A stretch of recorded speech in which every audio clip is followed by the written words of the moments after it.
গেছি কুয়ালালামপুর, ব্যাগও পেয়ে গেছি, এবার ট্যাক্সির জন্য দাঁড়িয়ে আছি। নমস্কার বন্ধুরা, আশা করছি আপনারা সবাই ভালো আছেন। আমার নতুন একটি ব্লগে আপনাদের অনেক অনেক স্বাগত। আমার আগের ব্লগগুলো দেখেছেন আপনারা। আমি এখন আছি মালয়েশিয়াতে। আগের শহরটা ছিল পেনাং। পেনাং থেকে এখন আমি এলাম আমার শেষ ডেস্টিনেশন কুয়ালালামপুর। এয়ারপোর্ট থেকে ট্যাক্সি নিয়ে নিয়েছি। এখন এখান থেকে দেখাচ্ছে আর 1 ঘন্টা 10 মিনিট।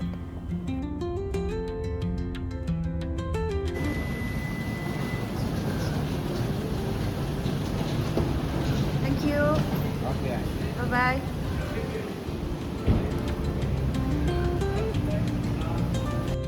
পৌঁছে গেছি আমি আমার হোটেলে। এটা একটা 1 BHK সার্ভিস অ্যাপার্টমেন্ট। চাবি পেয়ে গেছি, চলুন আপনাদেরকে রুমটা দেখাই। পৌঁছে গেছি, এটা হলো এন্ট্রান্সটা। ভেতরে ঢুকেই ডান হাতে একটা বড় আয়না রয়েছে।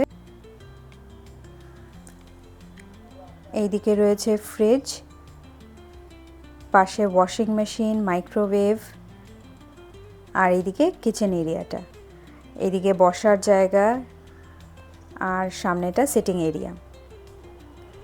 বেশ সুন্দর কিন্তু। চলুন সামনে ভিউটা দেখি।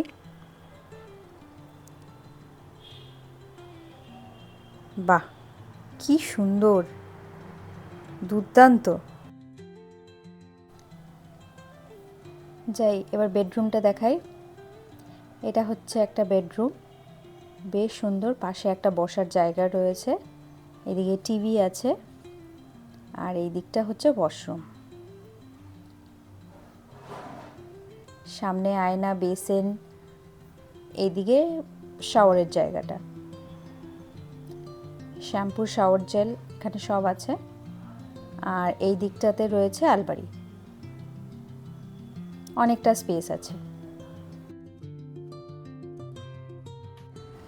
আমার হোটেলের পাশেই হাঁটা পথে একটা গ্রসারি স্টোর আছে, তো সেখানেই যাচ্ছি টুকটাক কিছু জিনিস আনতে।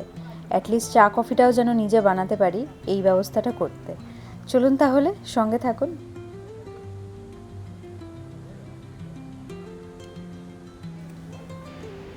পৌঁছে গেছি, মিনিট 15 হাঁটা পথ ছিল।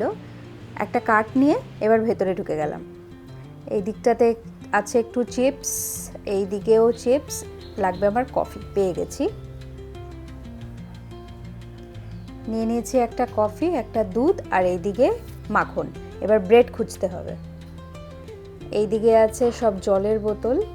জল ছোট ছোট 2-1টা নিয়ে নিই, কারণ রুমে 2 লিটারের বেশি একদিনে দেবে না। এদিকে একটু স্ন্যাক্স নেব।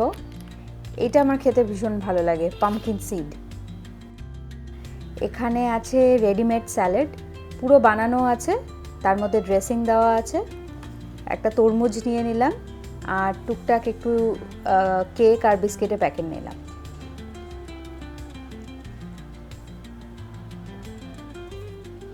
এদিকে আছে চকলেট। একটা মজার জিনিস, এটা আমি আগে কখনো দেখিনি, সল্টেড এগ, পুরো কালো রঙের ডিম। আপনারা কি দেখেছেন কখনো? জানি না কিরকম করে খেতে হয়। যাই হোক, এখানে এনার্জি বার আছে, আমি 2টো এনার্জি বার নিলাম, আর নানান রকমের এখানে চকলেট রয়েছে। তো এই মুহূর্তে চকলেট কিছু নেব না, জাস্ট দেখে নিলাম। আর এইটা দেখুন, এত বড় আম, আমি তো এর আগে কখনো দেখিনি। বুঝতে পারছি না নেব কি নেব না, মিষ্টি হবে, তাই একটু হাতে ধরে দেখে নিলাম। শক্ত আছে। আজকের মতো বাজার হাট আমার কমপ্লিট। এই যে দোকানটার নাম সিলেকশনস। বাইরেটা দাঁড়িয়ে আছি ট্যাক্সির জন্য। ট্যাক্সিতে উঠে পড়েছি, কারণ ব্যাগটা একটু ভারী হয়েছে। মিনিট 15 আর ব্যাগ নিয়ে হাঁটতে পারবো না। ঘরে এই যে জিনিসপত্রগুলো নেওয়া হয়েছে, এই কাউন্টার টপে একটু ছড়িয়ে রেখেছি। চলুন আবার পরে কথা হচ্ছে। ঘড়িতে বাজছে এখন সন্ধ্যে 6:30। আমি এসছি কাছাকাছি একটা মলে।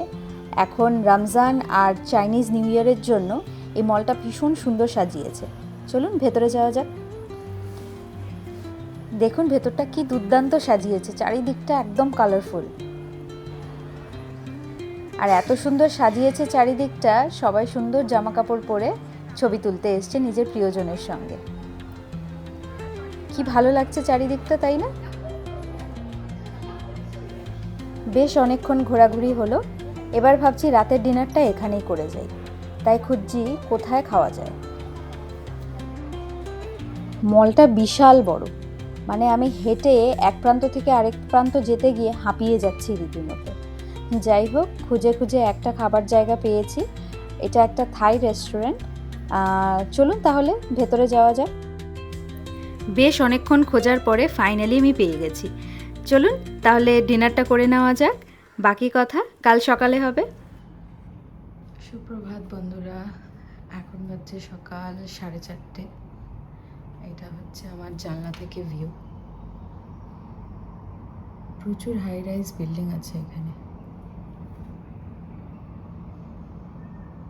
এটা খুব ফেমাস এখানকার একটা হোটেল সাংগ্রিলা, বিশাল বড়। এখন দেখুন রাস্তা থেকে কত গাড়ি যাচ্ছে।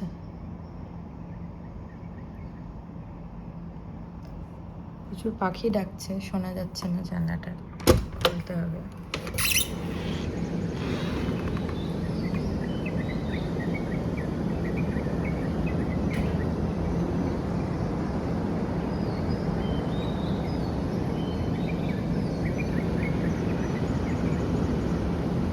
আমি আছি 13 তলাতে।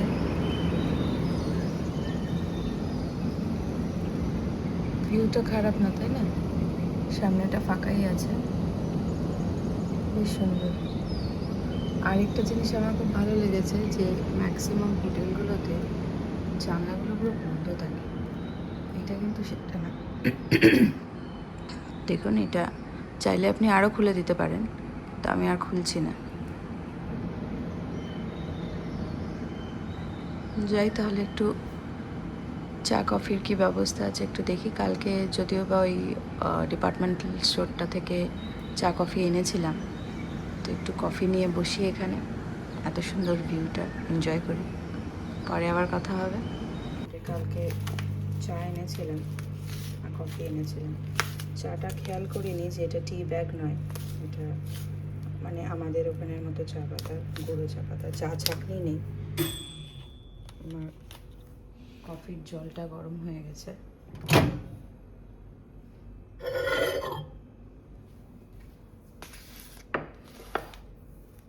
কফিটা খাই, তারপরে দেখা যাক ব্রেকফাস্টে কি বানাই। আছে ওই ব্রেড।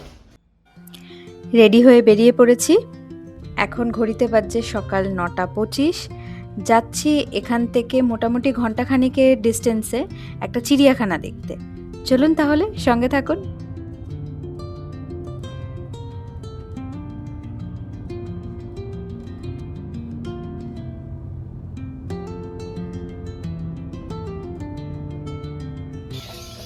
পৌঁছে গেছি চিড়িয়াখানাতে। পাখির কিচিরমিচির শুনতে পাচ্ছেন? চলুন তাহলে টিকিট কেটে ভেতরে ঢুকি। এখানে 1 2 3 4 5 6খানা কচ্ছপ রয়েছে। আর এইটা দেখুন, বাপরে বাপ, এটা নাকি একটা লিজার্ড, টিকটিকি। আর এইটাকে দেখুন, এর নাম নাকি টাইগার। আমি প্রথমে ভেবেছিলাম এটা বোধহয় একটা রাবারের তৈরি, তারপরে দেখলাম না, এটা সত্যিকারের। আর এখানে বসে আছে। এই পাখির দলগুলোকে দেখুন, প্রচুর কথা বলছে এরা, এদের মধ্যে প্রচুর গল্প চলছে। আর এখানে আছে অজস্র ছোট ছোট কচ্ছপ।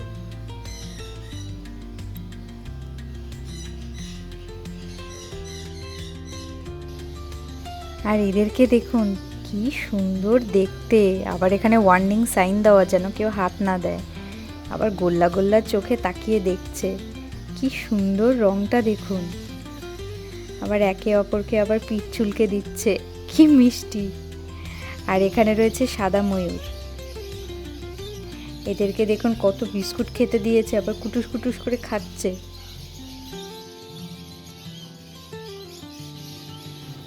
আর এইটা দেখুন, অ্যানাকন্ডার স্কিন, 17 ফিট লম্বা একটা স্কিন, সেটা আবার এরা এত সুন্দর ফ্রেম করে রেখেছে।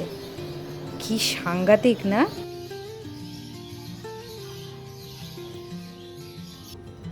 এই চিড়িয়াখানার ভেতরেই একটা ছোট্ট গিফট শপ আছে, নানান রকম ছোট ছোট জিনিস দিয়ে সাজানো। আবার এখানে দেখুন, আবার সফট টয় হিসেবে সাপও পাবেন। এই দিকটাতে এলাম কারণ আমি একটু ফ্রিজ ম্যাগনেট খুঁজছিলাম, কিন্তু এত সুন্দর জিনিসগুলো চারিপাশে, তাই একটুখানি ঘুরে দেখছি। কি কিউট এটা দেখুন। এখানে নানান রকম জিনিস আছে, চাবির রিং আছে এই দিকটাতে, আর এই দিকে কাউন্টার। ও পেয়ে গেছি ফ্রিজ ম্যাগনেট। দেখুন পুরো দেওয়ালটা জুড়ে নানান রকম ডিজাইনে সাজানো। এটা কি সুন্দর লাগছে না? বেশ শক্তপোক্ত আছে। চলুন তাহলে এবার বাড়ি ফেরার পথ ধরলাম। আজকের ব্লগটা এখানেই শেষ করছি। কেমন লাগলো অবশ্যই জানাবেন। ভালো লাগলে লাইক করে চ্যানেলটা সাবস্ক্রাইব করে দিতে পারেন। তাহলে দেখা হচ্ছে খুব শিগগিরই পরের একটি ব্লগে। তাহলে আসি আজ।